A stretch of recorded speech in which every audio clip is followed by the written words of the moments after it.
Hello friends, welcome to government job ideas. So income tax டிபார்ட்மெண்ட்டில் தான் வந்து பாருங்கள் இந்த ரெக்ரூட்மெண்ட் கொடுத்துருக்காங்க. ஸோ இந்த வேலைக்கு வந்து கல்வி தகுதியை பொறுத்த வரைக்கும் 10th நீங்கள் பாஸ் பண்ணால் இந்த வேலைக்கு வந்து எலிஜிபிள். 10th மேலே நீங்கள் என்ன படிச்சிருந்தாலும் சரி நீங்கள் அப்ளை பண்ணிக்கலாம். பர்மனன்ட் கவர்மெண்ட் ஜாப் தான்.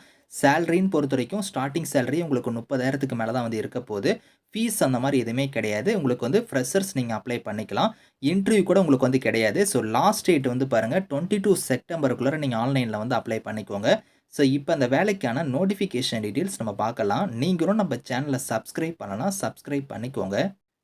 ஓகே ஃப்ரெண்ட்ஸ், இதுதான் வந்து பாருங்கள் இந்த வேலைக்கான நோட்டிஃபிகேஷன். ஸோ இன்கம் டேக்ஸ் டிபார்ட்மெண்ட்டில் தான் வந்து பாருங்கள் இந்த ரெக்ரூட்மெண்ட் கொடுத்துருக்காங்க. ஸோ தமிழ்நாடு புதுச்சேரி ரீஜனில் தான் வந்து பாருங்கள் உங்களுக்கு வந்திருக்கு. ஸோ நம்ம தமிழ்நாட்டில் தான் உங்களுக்கான போஸ்டிங்ஸ் இருக்க போது குரூப் சி லெவலில் தான் வந்து இந்த போஸ்டிங் வந்து உங்களுக்கு வந்து எடுக்கிறாங்க. கேண்டீன் அட்டண்டன்ட்ங்கிற கேட்டகரிக்கு வந்து பாருங்கள் போஸ்டிங் வந்து கொடுத்துருக்காங்க. ஸோ இந்தியன் சிட்டிசனாக இருக்கிறவங்க எல்லாருமே எலிஜிபிள் தான், நீங்கள் அப்ளை பண்ணிக்கலாம். மொத்தமாக ஒரு 25 வேகன்சியோட உங்களுக்கு வந்திருக்கு. அந்த வேகன்சி வந்து பாருங்கள் யூஆருக்கு 13, ஸோ ஓபிசிக்கு 6, இடபிள்யூஎஸ்க்கு 2, எஸ்சிக்கு வந்து ஒரு 3, எஸ்டிக்கு வந்து ஒரு வேகன்சி கொடுத்துருக்காங்க. ஸோ கம்யூனிட்டி வைஸாக வந்து உங்களுக்கு இங்கே வேகன்சி வந்து பிரித்து கொடுத்துருக்காங்க. சேலரியை பொறுத்த வரைக்கும் பாருங்கள் பே லெவல் 1 படி சேலரி வந்து வரும். 18,000 உங்களுக்கு 56,900 வந்து உங்களுக்கான சேலரி கொடுத்துருக்காங்க. இந்த 18,000ங்கிறது பேசிக் பே தான். இது இல்லாமல் அலவன்ஸ் எல்லாம் உங்களுக்கு எக்கச்சக்கமாக வந்து வரும். உங்கள் கைக்கு வந்து ஃபஸ்ட்டு மந்தே 30,000க்கு மேலே தான் சேலரி வந்து இருக்கும். ஸோ குவாலிஃபிகேஷனை பொறுத்த வரைக்கும் பாருங்கள் மெட்ரிகுலேஷன் தான். நீங்கள் 10th முடிச்சிருந்தாலே இதுக்கு எலிஜிபிள் அப்படிங்கிறத கொடுத்துருக்காங்க.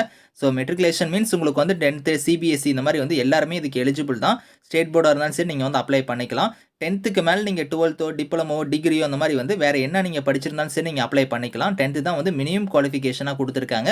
ஏஜ் லிமிட் வந்து குறைந்தபட்சம் 18, அதிகபட்சமாக வந்து பாருங்கள் 25 வயசு வரைக்கும் நீங்கள் வந்து அப்ளை பண்ணிக்கலாம். இந்த ஏஜ் லிமிட் இல்லாமல் உங்களுக்கு வந்து பாருங்கள் ஏஜ்லேருந்து ரிலாக்ஷனுமே இருக்குது. அதாவது எஸ்சி எஸ்டியில் வரீங்கன்னா 5 இயர்ஸ் வரைக்கும் இருக்குது. ஓபிசியாக இருந்தால் உங்களுக்கு 3 இயர்ஸ் வரைக்கும் இருக்குது. பிடபிள்யூடியாக இருந்தால் 10 இயர்ஸ் வரைக்குமே உங்களுக்கு ஏஜ்லேருந்து ரிலாக்ஷன் வந்து இருக்குது அப்படிங்கிற மாதிரி கொடுத்துருக்காங்க. ஸோ இதில் வந்து பாருங்கள் ஆன்லைன் அப்ளிகேஷன் வந்து பார்த்தீங்கன்னா 8th செப்டம்பர் அன்றைக்கி உங்களுக்கு ஓப்பன் ஆயிருக்கு. க்ளோசிங் டேட் வந்து பாருங்கள் 22 செப்டம்பர் தான் உங்களுக்கு லாஸ்ட் டேட்டு. அதுக்குள்ளார நீங்கள் அப்ளை பண்ணுற மாதிரி இருக்கும். ஸோ இதில் உங்களுக்கு வந்து பாருங்கள் எப்படி வந்து உங்களுக்கு வந்து செலெக்ஷன் இருக்க போதுன்னா ரிட்டன் எக்ஸாம் வந்து இருக்குது.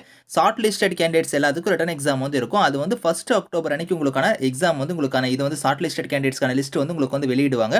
அதுக்கப்புறம் ஹால் டிக்கெட் டவுன்லோட் பண்ணுறதெல்லாம் வந்து 1 அக்டோபர்லேருந்து 5th அக்டோபர் வரைக்கும் நீங்கள் டவுன்லோட் பண்ணிக்கலாம். ஸோ எக்ஸாம் வந்து பாருங்கள் உங்களுக்கு டேட் ஆஃப் எக்ஸாமினேஷன் வந்து 6th அக்டோபர் அன்றைக்கி உங்களுக்கு வந்து இருக்கும் அப்படிங்கிற மாதிரி வந்து கொடுத்துருக்காங்க. ஸோ இதை வந்து நீங்கள் கரெக்டாக செக் பண்ணி பார்த்துக்கோங்க. ஸோ ஏஜ் லிமிட் ஆல்ரெடி நான் சொன்னதான் 18லேருந்து 25 வயசு வரைக்கும் அப்ளை பண்ணிக்கலாம். அது இல்லாமல் உங்களுக்கு ஏஜ்லேருந்து ரிலாக்ஷன்லாம் வந்து இருக்குது. ஸோ 10th நீங்கள் முடிச்சிருந்தாலே எலிஜிபிள் தான். ஸோ இதில் வந்து பாருங்கள் நோ அப்ளிகேஷன் ஃபீஸ்னே கொடுத்துட்டாங்க. அப்ளிகேஷன் ஃபீஸ் அந்த மாதிரிலாம் எதுவுமே கிடையாது. எந்த வெப்சைட்டில் போய் நீங்கள் அப்ளை பண்ணுற மாதிரி இருக்கணும், tnincometax.gov.in இந்த வெப்சைட்டில் போய் நீங்கள் ஆன்லைனில் வந்து நீங்கள் அப்ளை பண்ணிக்கலாம். ஸோ நீங்கள் ஆன்லைனில் அப்ளை பண்ணும்போது வந்து பாருங்கள் என்னென்ன டாக்குமெண்ட்ஸ்லாம் நீங்கள் அப்லோட் பண்ணணும் அப்படிங்கிறது இங்கே கொடுத்துருக்காங்க பாருங்கள். உங்களோட 10th மார்க் ஷீட்டாக இருக்கட்டும், இல்லை 10th மேலே நீங்கள் என்ன படிச்சிருந்தாலும் சரி அதுக்கான சர்டிஃபிகேட்டு, ஸோ கம்யூனிட்டி சர்டிஃபிகேட்லேருந்து, ஸோ அதுக்கப்புறம் வந்து பாருங்கள் நீங்கள் பிடபிள்யூடியாக இருந்தால் அதுக்கான சர்டிஃபிகேட் வந்து நீங்கள் இணைக்கிற மாதிரி இருக்கும். அப்படி இல்லைனா தேவையில்ல. ஸோ பாஸ்போர்ட் சைஸ் ஃபோட்டோலேருந்து உங்களோட சிக்னேச்சர்லேருந்து உங்களோட டாக்குமெண்ட்ஸ் வேலிடான ஐடி ப்ரூஃப் இந்த மாதிரி வந்து எல்லாமே நீங்கள் வந்து ஸ்கேன் பண்ணி நீங்கள் அப்லோட் பண்ணுற மாதிரி இருக்கும். லாஸ்ட் டேட் வந்து 22 செப்டம்பருக்குள்ளே நீங்கள் அப்ளை பண்ணிக்கோங்க. 2 ஸ்டேஜாக உங்களுக்கான ரெக்ரூட்மெண்ட் ப்ராசஸ் வந்து கொடுத்துருக்காங்க. ஃபஸ்ட்டு வந்து பார்த்தீங்கன்னா உங்களுக்கு வந்து 500 கேண்டிடேட்ஸ் வந்து நாங்கள் ஷார்ட் லிஸ்ட் பண்ணுவோம் அப்படிங்கிறத கொடுத்துருக்காங்க. ரிட்டன் எக்ஸாமுக்கே வந்து பார்த்தோன்னா அவங்க வந்து ஷார்ட் லிஸ்ட் பண்ண போகிறோம் அப்படிங்கிறத கொடுத்துருக்காங்க. ஸோ உங்களுக்கு வந்து எல்லாருமே நீங்கள் அப்ளை பண்ணலாம். ஆனால் வந்து ஷார்ட் லிஸ்டட் ஆகிறவங்களுக்கு தான் வந்து பார்த்தோன்னா ரிட்டன் எக்ஸாமுக்கு வந்து கூப்பிட போகிறாங்க. அது வந்து 500 பேர் வந்து நாங்கள் ஷார்ட் லிஸ்ட் இனிஷியலாக வந்து பண்ண போகிறோம் அப்படிங்கிறத கொடுத்துருக்காங்க. அந்த 500 பேருக்கு தான் வந்து பார்த்தோன்னா ரிட்டன் எக்ஸாம் வந்து கண்டக்ட் பண்ணுவாங்க. அந்த 500 பேருக்கு வந்து பாருங்கள் ரிட்டன் எக்ஸாம் வந்து ஸ்டேஜ் 2ல் வந்து நடக்கும். அது மல்டிபிள் சாய்ஸில் தான் உங்களுக்கான கொஷின்ஸ் வந்து வரப்போகுது. 2 மணி நேரம் உங்களுக்கான எக்ஸாம் வந்து இருக்கும். ஸோ இங்கே வந்து பாருங்கள் 25 கொஷின்ஸாக கொடுத்துருக்காங்க பாருங்கள். ஒரு கொஷின்ஸ் வந்து பார்த்தோன்னா 3 மார்க் வந்து உங்களுக்கு வந்து இருக்க போகுது. அதேமாதிரி நீங்கள் ஒரு கொஷின்ஸ் தப்பாக எழுதுனா 1 மார்க் வந்து டிடெக்ட் ஆகும் அப்படிங்கிறத கொடுத்துருக்காங்க. ஸோ நெகட்டிவ் மார்க்குமே வந்து இருக்குது அப்படிங்கிறத சொல்லியிருக்காங்க. தெரிஞ்ச கொஷின்ஸ் மட்டும் நீங்கள் அட்டன் பண்ணிக்கலாம்.